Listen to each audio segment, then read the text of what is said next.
Hi, Pastor Jerry here from Samaritan's Heart Mission Church with the 2-Minute Mission Minute.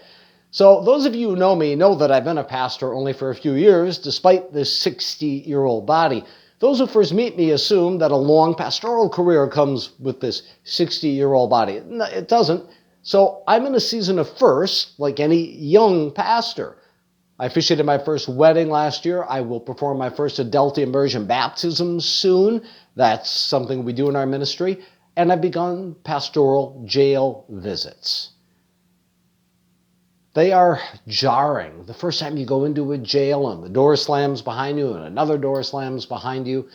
But what really struck me was, one, how quickly you get over that. And the third visit, someone who had been in our ministry, we didn't know that he'd been arrested, finally found out, and I began visiting him, seeing him standing on the other side of that glass, awkwardly waiting for the corrections officer to return him to his cell while I walk off to freedom.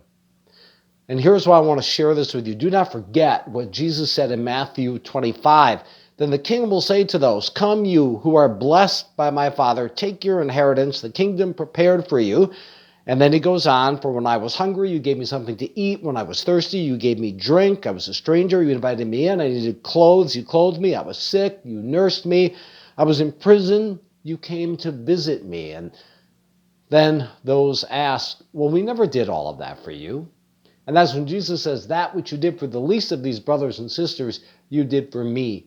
And he included prisoners for a reason. It may have been debtor's prison back then, but the point is, Jesus did not want those incarcerated out of sight, out of mind. It is very difficult to visit. I have pastoral privileges, but with COVID, it's very difficult to visit prisons, if not impossible, or county jails.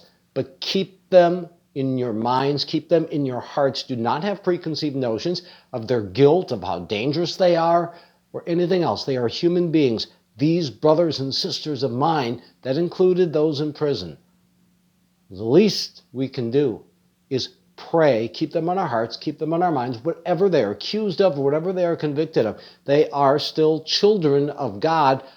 The person I am visiting is a brother in Christ.